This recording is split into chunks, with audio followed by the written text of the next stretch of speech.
Olá pessoal, tudo bem? Prazer estar aqui novamente com você pela TV Cidade de Jacareí, o nosso programa Conexão Evangélica, o segundo programa. É uma grande honra para nós, uma grande alegria poder estar na sua companhia. Tivemos o nosso programa semana passada, que está indo ao ar aos sábados às 21h30 e aos domingos às 8 horas da manhã, reprise do nosso programa.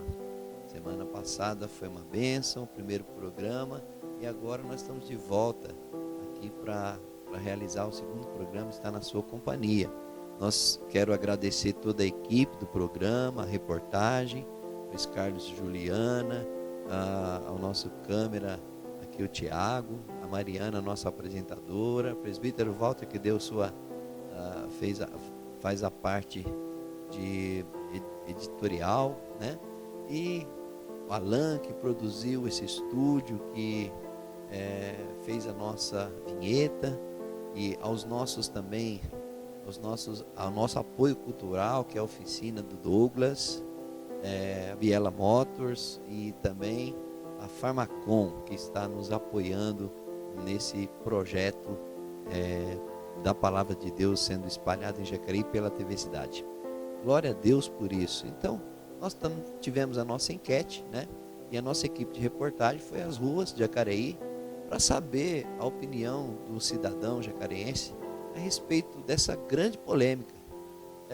No meio de tantas denominações, de tantas igrejas, existe a igreja verdadeira? Sim. Se existe, qual é? Essa foi a pergunta que a nossa equipe de reportagem fez ao povo de Jacareí. Vamos ver?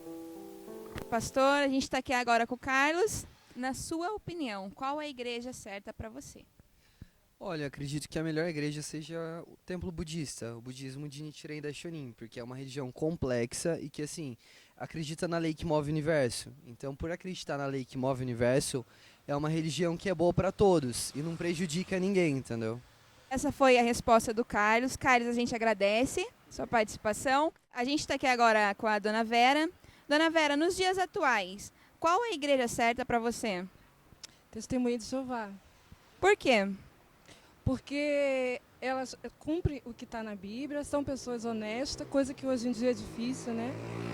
São pessoas decentes, são amigas, são unidas, ajudam entre elas e ajudam o próximo independente, né?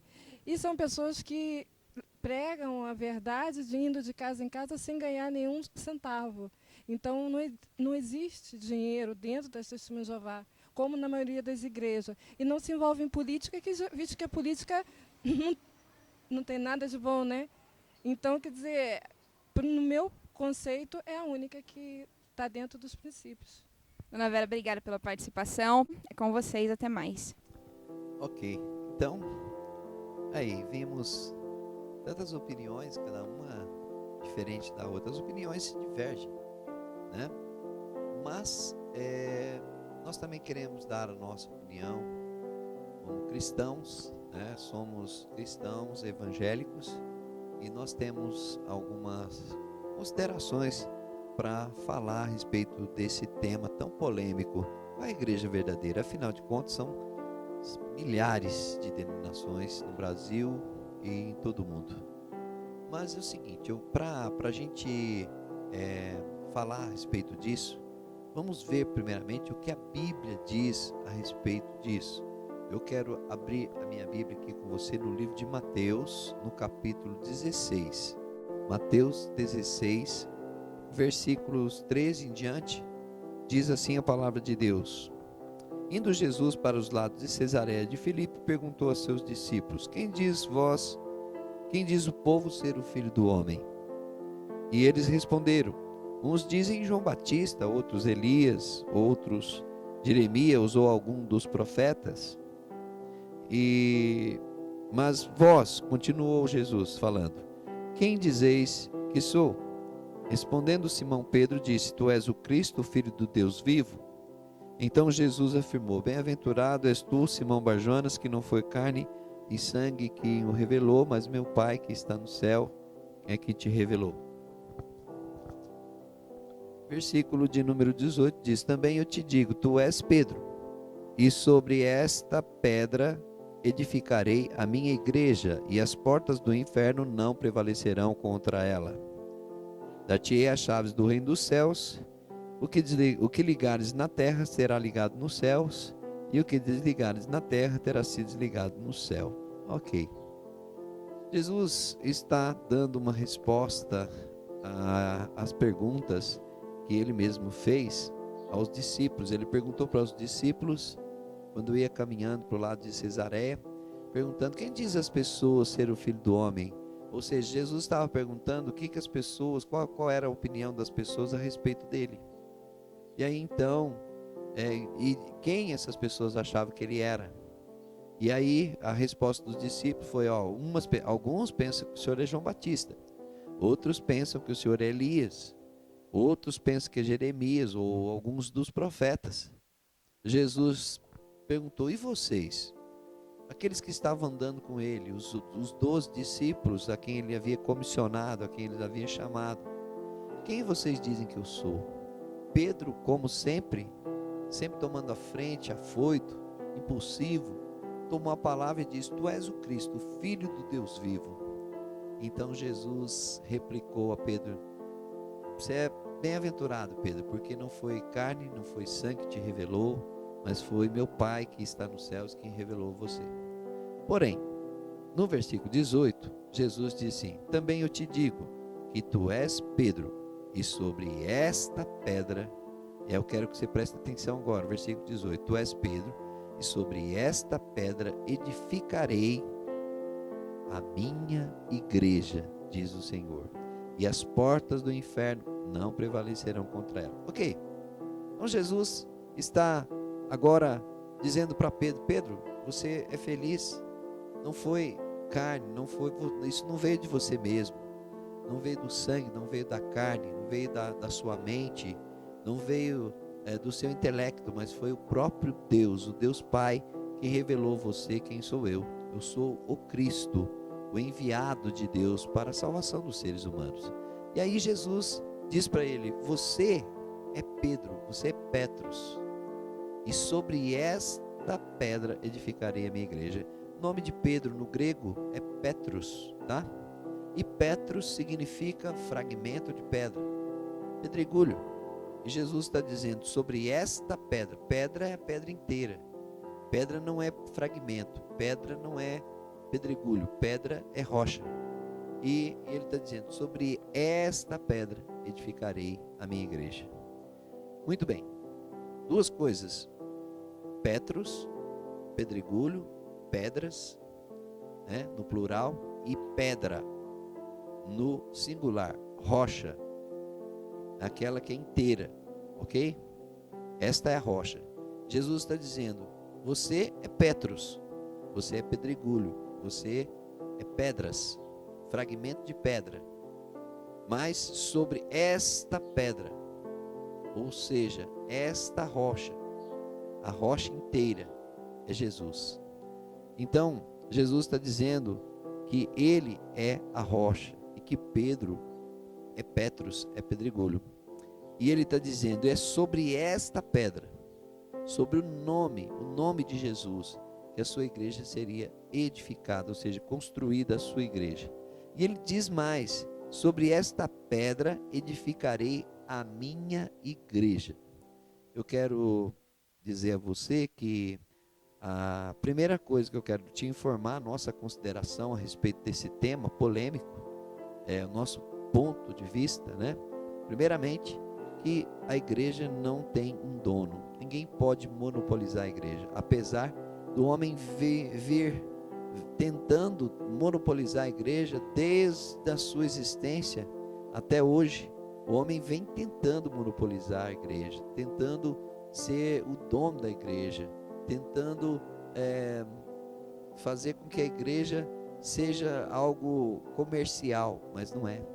A igreja não tem dono, a igreja pertence a Cristo. Ele diz: sobre esta pedra edificarei a minha igreja. A igreja não é do pastor. Muitas vezes nós dizemos: vai lá na minha igreja hoje? Eu vou na minha igreja.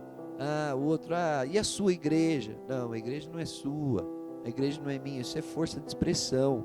É uma expressão que nós usamos para dizer o lugar onde nós congregamos. Porque a igreja não tem dono. A igreja, aliás, não tem dono humano. A igreja, o dono da igreja é Jesus. Então a igreja não pode ser monopolizada. Essa é a primeira parte que eu quero deixar para você. Que, primeiramente, essa consideração. A igreja não tem dono aqui na terra. O dono da igreja está no céu, que é o Senhor Jesus, que morreu, crucificado, ressuscitou ao terceiro dia, subiu aos céus, está à direita de Deus Pai. Ele é o dono da igreja. Pedro não é o chefe da igreja, apesar de alguns o considerarem assim, como por exemplo a igreja católica. Por causa deste texto, por má compreensão do texto, é que eles afirmam que Pedro é o representante de Deus aqui na terra. Não é. Jesus é o representante de Deus aqui na terra. E nós fomos constituídos pedras vivas, pedras, fragmentos de pedras, que constroem a igreja de Jesus Cristo, que edifica a igreja de Jesus Cristo. Isso está lá em 1 Pedro, no capítulo de número 2, ele mesmo dizendo que ele não é a pedra. Vamos lá para 1 Pedro, capítulo de número 2. Diz assim, 1 Pedro, capítulo 2, versículo 5. Vós também, como pedras vivas, sois edificados como casa espiritual, com o propósito de ser de sacerdócio santo, oferecendo sacrifícios espirituais agradáveis a Deus. Então, meu querido, Pedro está dizendo que nós somos pedras vivas, que fomos construídos como casa espiritual de Deus. A igreja de Deus não é física. A igreja de Deus não é tijolo. A igreja de Deus não é estrutura física. A igreja de Deus não tem uma forma. Ela não está presa a nada disso no nosso mundo. A igreja de Deus é espiritual. E essa casa espiritual de igreja de Deus somos nós. Nós somos a casa de Deus. Nós somos a igreja de Deus.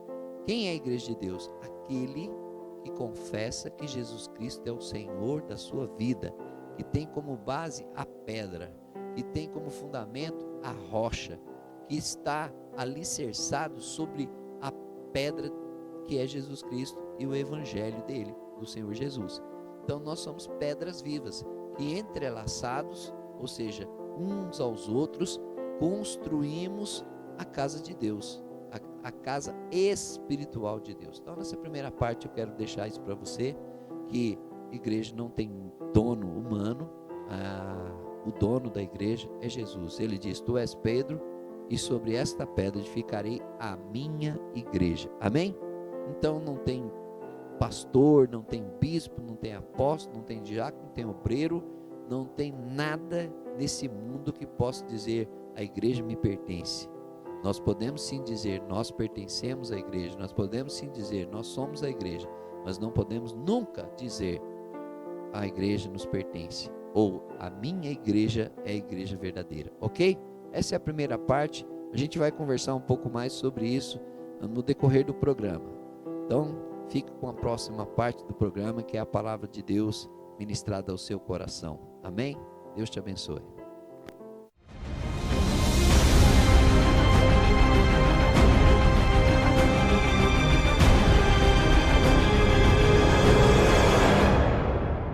Quero convidar você a meditar comigo no texto da palavra de Deus, que se encontra no livro de Mateus, no Evangelho de Mateus, no capítulo de número 11, a partir do verso 28, está escrito assim: Vinde a mim, todos vós que estáis cansados e sobrecarregados, e eu vos aliviarei.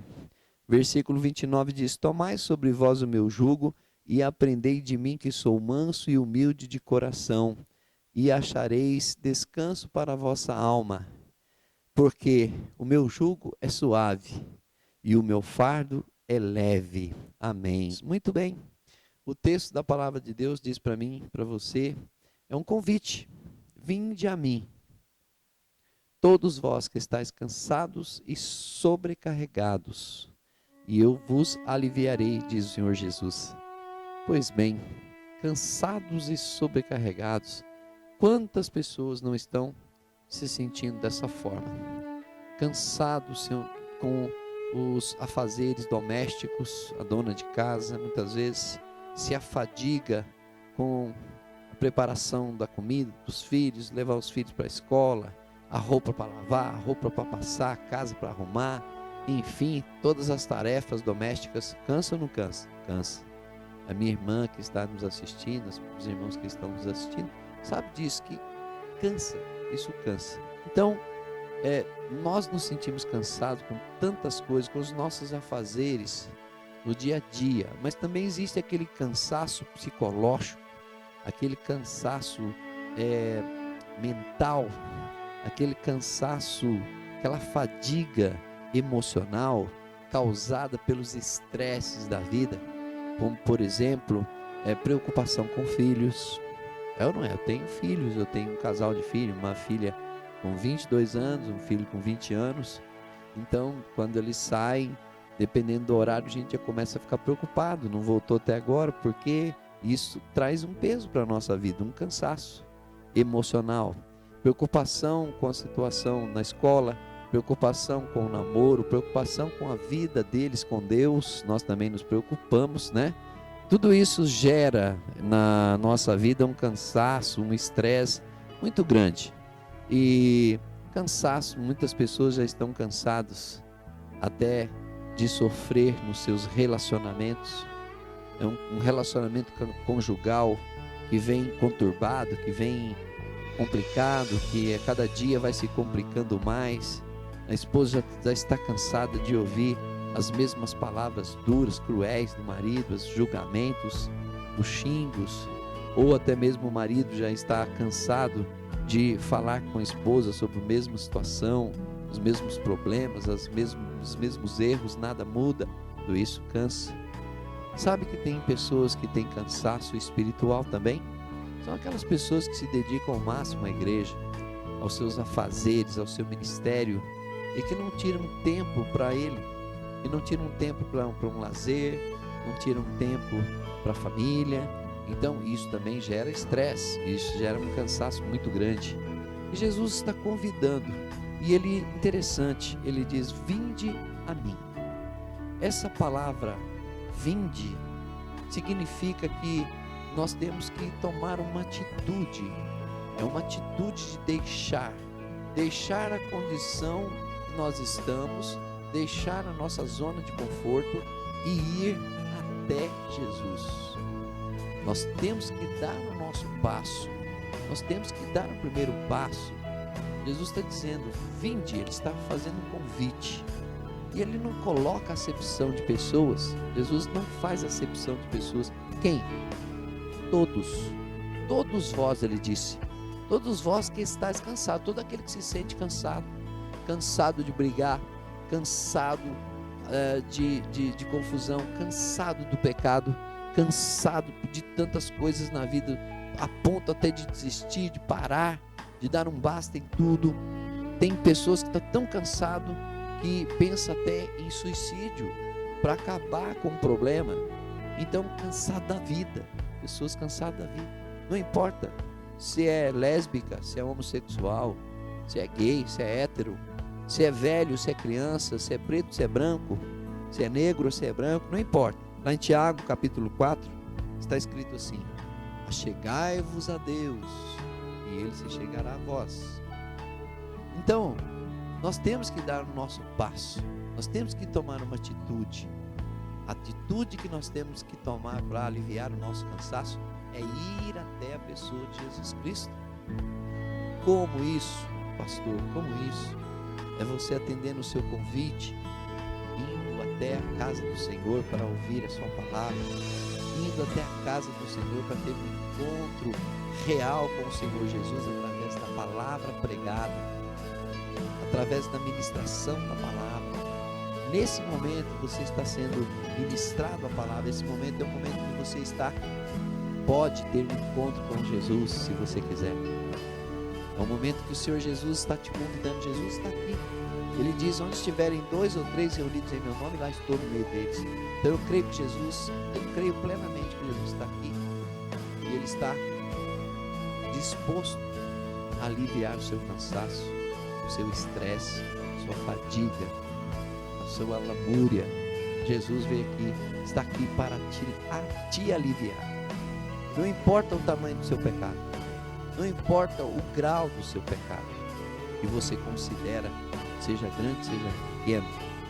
Jesus veio para os pecadores e Ele não coloca grau de pecaminosidade, pecadinho, pecadão, pecador.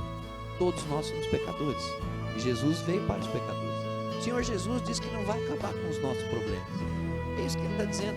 Os problemas não vão acabar, os problemas continuarão até, mas Ele vai nos dar alívio.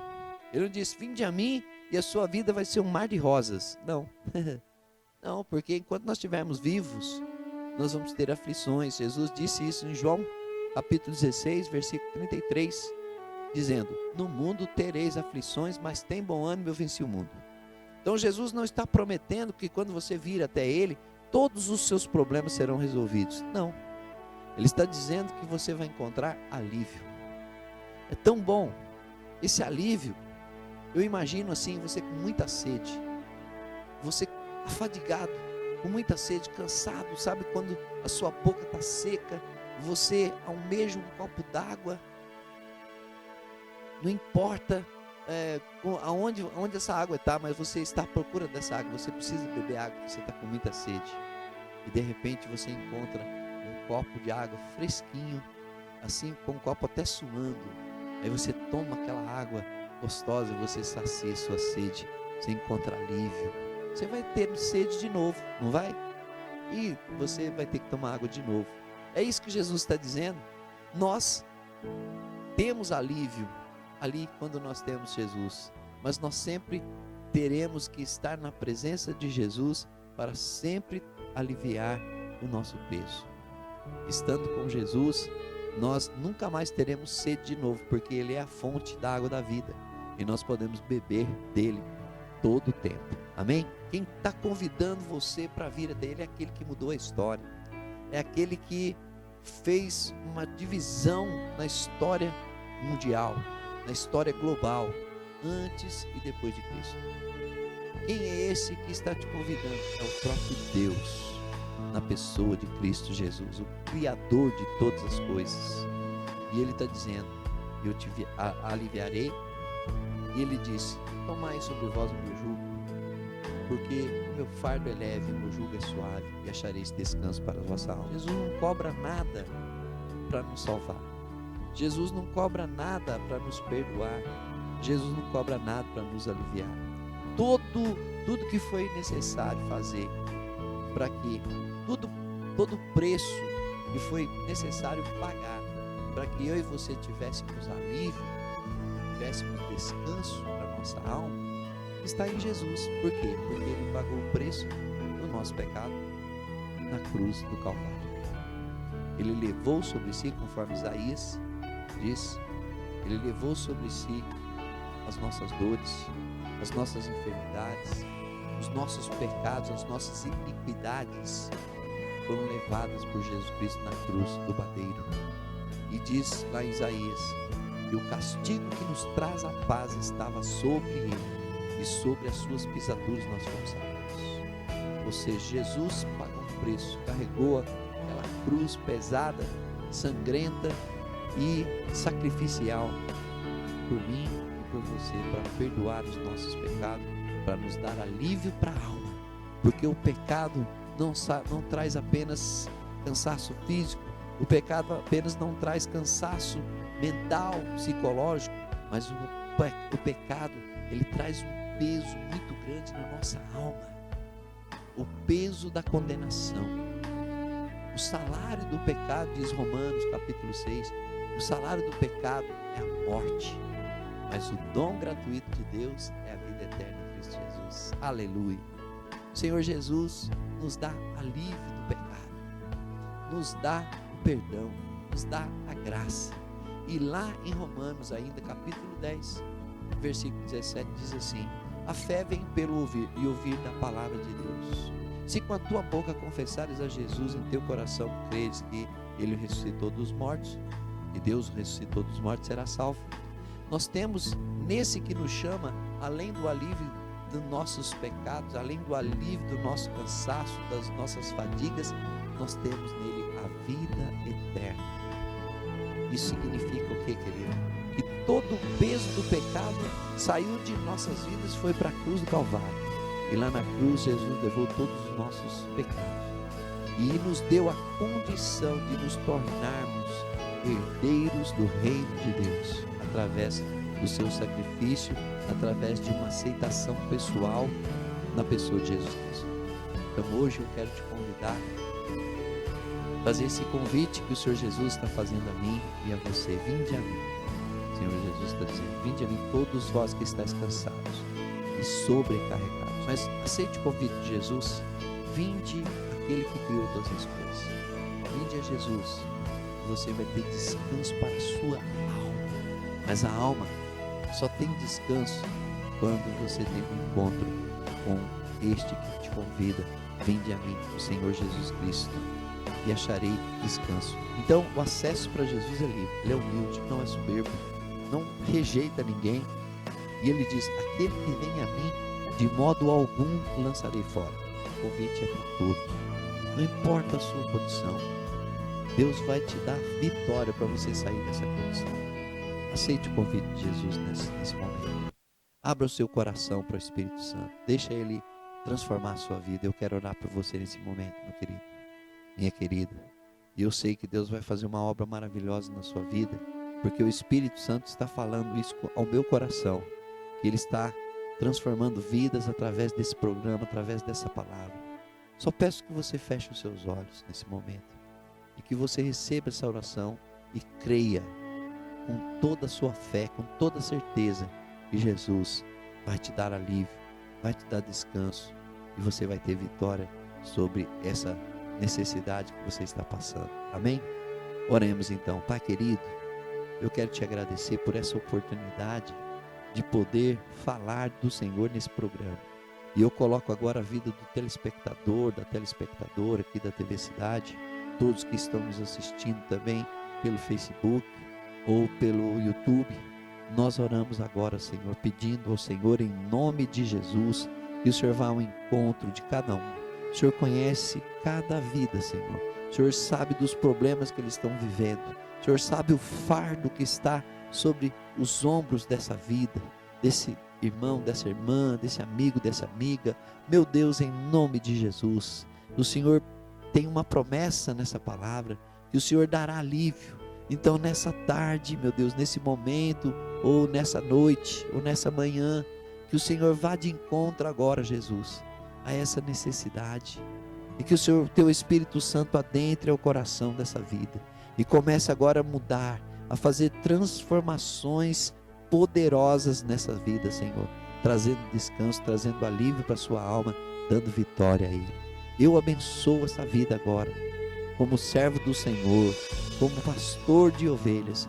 Eu abençoo esta vida que está do outro lado, no receptor, em nome de Jesus Cristo, que a bênção da vitória, do alívio da sua dificuldade venha, que as enfermidades sejam curadas, que as opressões sejam, que você seja liberto das opressões, que a depressão seja curada agora em nome de Jesus, que todo desânimo saia agora no poder do nome de Jesus.